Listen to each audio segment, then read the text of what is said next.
ഈശോ മിശിഹായ്ക്ക് സ്തുതിയായിരിക്കട്ടെ. പ്രിയ ദൈവമക്കളെ, നമ്മൾ വീണ്ടും നോമ്പ് കാലത്തിലേക്ക് കടന്നു വന്നിരിക്കുന്ന അവസരത്തിൽ സഭ നമ്മളെ പഠിപ്പിച്ച, ഞാൻ ഈ BCCയിലൂടെയൊക്കെ ആണ് കൂടുതൽ 1990 മുതലാണ് BCCയിൽ സൂസപ്പാക്യം തിരുമേനി നമ്മുടെ ഇടവകയിലൊക്കെ കൊണ്ടുവന്നത്, BCC കൊണ്ടുവന്നത്.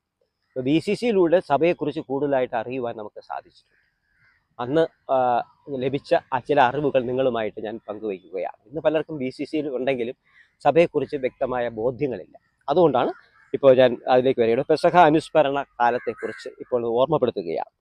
പെസഹ എന്ന വാക്കിൻ്റെ അർത്ഥം കടന്നുപോകൽ എന്നാണ്. അത് നമ്മൾ അറിഞ്ഞിരിക്കേണ്ട ഏറ്റവും പ്രധാനപ്പെട്ടതാണ്. അതാണ് ഇവിടെ പറഞ്ഞിരിക്കുന്നത്. യേശു ഈ ലോകത്തിലെ തൻ്റെ രക്ഷാകര പ്രവർത്തനങ്ങളുടെ അവസാനം പീഡാനുഭവങ്ങളിലൂടെയും മരണത്തിലൂടെയും കടന്ന് മഹത്വപൂർണനായി ഉയർത്തെഴുന്നേൽക്കുകയും പരിശുദ്ധാത്മാവിനെ തന്നിൽ വിശ്വസിക്കുവാനിരിക്കുന്നവർക്ക് നൽകുവാനായി പിതാവിൻ്റെ പക്കലേക്ക് ആരോഹണം ചെയ്യുകയും ചെയ്തു. അത് നമുക്ക് രക്ഷ കിട്ടുന്നതിന് വേണ്ടി, നമുക്ക് പരിശുദ്ധാത്മാവിനെ ലഭിക്കുന്നതിന് വേണ്ടി, കാരണം നമുക്കൊരു സഹായകന് ആവശ്യമുണ്ട്. പരിശുദ്ധാത്മാവില്ലാതെ ഒരു വ്യക്തിക്കും ഈ ലോകത്തിൽ ജീവിക്കുമ്പോൾ അതിജീവിക്കാൻ സാധിക്കും. അപ്പോൾ അത് എങ്ങനെ സാധിക്കണമെന്ന് സൂസപ്പാക്യം തിരുമേനി ഇങ്ങനെ കിടഞ്ഞ് പ്രവർത്തിച്ചപ്പോഴാണ് അദ്ദേഹം വിചാരിച്ചു, ഈ യൂണിറ്റുകൾ തരത്തിൽ ഒരു 10-15 കുടുംബങ്ങൾ ഒന്ന് ചേർന്ന് ഓരോ യൂണിറ്റുകൾ സംഘടിച്ചാൽ അത് നന്നായിരിക്കും, അങ്ങനെ അവർക്ക് വളരുവാൻ സാധിക്കും എന്ന് വിചാരിച്ചാണ് BCC കൊണ്ടുവന്നത്. അപ്പോൾ കർത്താവ് ഇങ്ങനെയൊക്കെ വന്നു, ആരോഹണം ചെയ്തു എന്നതിനെക്കുറിച്ചൊക്കെ പഠിപ്പിക്കുവാൻ, പീഡാനുഭവത്തിലൂടെയൊക്കെ പോയത് കാര്യങ്ങളൊക്കെ നമ്മളെ ഓർമ്മപ്പെടുത്തുകയാണ്. അതെല്ലാം മനസ്സിലാക്കിക്കുവാൻ വേണ്ടിയാണ് BCC തുടങ്ങിയത്. അതിനെക്കുറിച്ചാണ് ഇവിടെ തുടങ്ങിയിരിക്കുന്നത്. പരിശുദ്ധാത്മാവിനെ നമുക്ക് തന്നിരിക്കുകയാണ്. നോക്കുക, ഈ ലോകത്തിൽ നിന്ന് പിതാവിൻ്റെ പക്കലേക്കുള്ള യേശുവിൻ്റെ കടന്നുപോകലാണ് പെസഹ രഹസ്യം. ഇവിടെ നിന്നും പിതാവിൻ്റെ അടുക്കലേക്ക് മടങ്ങിപ്പോയി. കർത്താവ് മനുഷ്യനായി ഈ ലോകത്ത് ജീവിച്ച് മടങ്ങിപ്പോകും. ആ പോയിട്ട് അവിടെ ചെന്നിട്ടാണ് നമുക്ക് പരിശുദ്ധാത്മാവിനെ തരികയാണ്. നിങ്ങളിവിടെ വെയിറ്റ് ചെയ്യുക, പരിശുദ്ധാത്മാവിനെ നിങ്ങൾക്ക് വേണ്ടി തരും എന്ന് പറഞ്ഞുകൊണ്ട് പോയതാണ്. അതിനെക്കുറിച്ചാണ് ഞാനിപ്പോൾ നിങ്ങളുടെ മുമ്പിൽ അവതരിപ്പിക്കുന്നത്. ആ പെസഹ രഹസ്യത്തെക്കുറിച്ച് നിങ്ങളെക്കുറിച്ച് ഞാൻ പറഞ്ഞ് മനസ്സിലാക്കുകയാണ്. നോക്കുക, വിശുദ്ധ യോഹന്നാൻ്റെ സുവിശേഷം ഇതിന് ഉത്തരം നമുക്ക് തരുന്നുണ്ട്. യോഹന്നാൻ്റെ സുവിശേഷം വായിച്ചു നോക്കുമ്പോൾ അറിയാം. അതിൻ്റെ വീക്ഷണത്തിൽ യേശുവിൻ്റെ മരണ നിമിഷത്തിൽ തന്നെയാണ് അവിടെ നിന്ന് ഉയർപ്പും സ്വർഗാരോഹണവും പരിശുദ്ധാത്മാവിൻ്റെ ആഗമനവും സംഭവിച്ചത്. മരണത്തോടെ യേശു സ്ഥലകാല സീമകൾക്ക് അതീതനായി. അതുകൊണ്ട് മരണശേഷമുള്ള അവിടുത്തെ പ്രവർത്തനങ്ങളെ സമയത്തിൻ്റെ മാത്രകൾ കൊണ്ട് തിരിച്ചു കാണാൻ നമുക്ക് സാധിക്കത്തില്ല.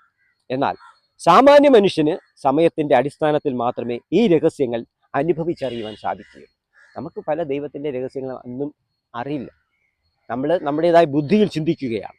അങ്ങനെ ചരിത്രപരമായി യേശു 3-ാം ദിവസം ഉയർത്തെഴുന്നേൽക്കുകയും 40-ാം ദിവസം സ്വർഗത്തിലേക്ക് ആരോഹണം ചെയ്യുകയും 60-ാം ദിവസം പരിശുദ്ധാരൂപിയെ അയക്കുകയും ചെയ്തതായി അപ്പോസ്തലന്മാർക്ക് അനുഭവപ്പെട്ടു.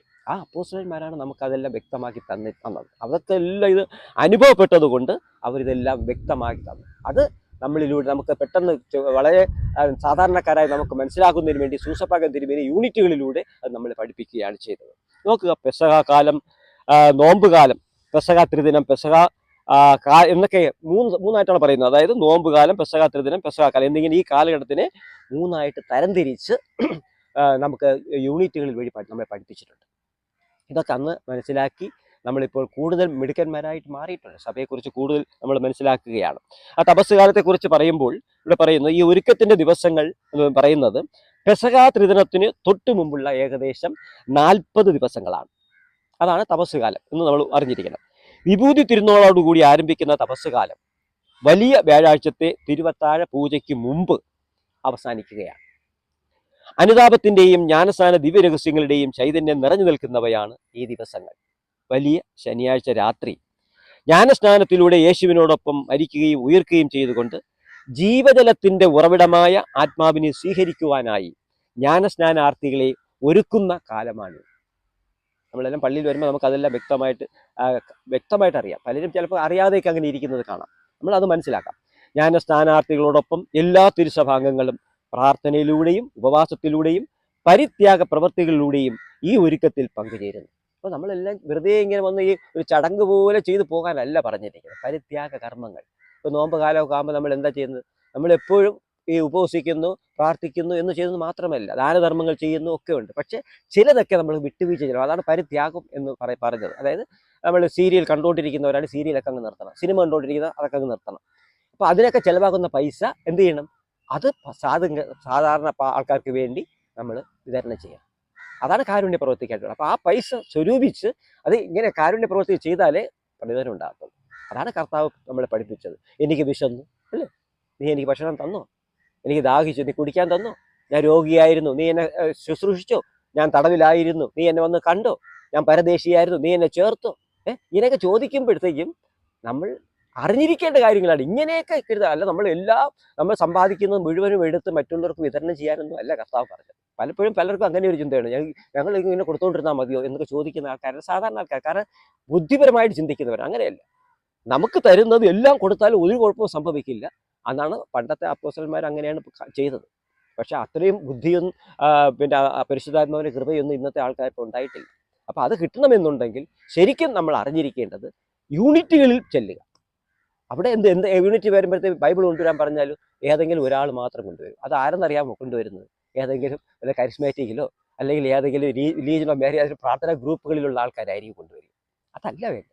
ദൈവത്തിൻ്റെ വചനം നമ്മുടെ കൂടെ കൊണ്ടുവരണം. യൂണിറ്റുകളിൽ എല്ലാവരും ബൈബിൾ കൊണ്ടുവന്നു കഴിഞ്ഞാലുള്ളൊരു ഗുണം എന്ന് പറഞ്ഞു കഴിഞ്ഞാൽ അവിടെ വായിക്കുന്ന വചനം നമ്മൾ ഷെയർ ചെയ്യുകയാണ്. നമുക്കത് വായിക്കാൻ പറ്റും. ഓരോരുത്തരും ഷെയർ ചെയ്യാൻ പറയുന്നുണ്ട്. ഇന്ന വചനം നിങ്ങളുടെ മനസ്സിൽ സ്പർശിച്ചത് പറയുക. അപ്പോൾ എല്ലാവരും ആ വചനമല്ല പറയുന്നത്, മനസ്സിൽ തോന്നിയതാണ് പറയുന്നത്. സൂസഭാഗ്യം തിരുമേനി പറഞ്ഞത് നിങ്ങൾക്ക് നിങ്ങളുടെ മനസ്സിൽ സ്പർശിച്ച വചനം അതെടുത്ത് വായിക്കുക എന്നാണ് പറഞ്ഞത്. 3 പ്രാവശ്യം ഉരുവിടാൻ പറഞ്ഞതിൻ്റെ ഉദ്ദേശം എന്ന് പറഞ്ഞാൽ 3 പ്രാവശ്യം പറയുമ്പോൾ നമുക്ക് അത്രമാത്രം കൃപയുണ്ടാകും.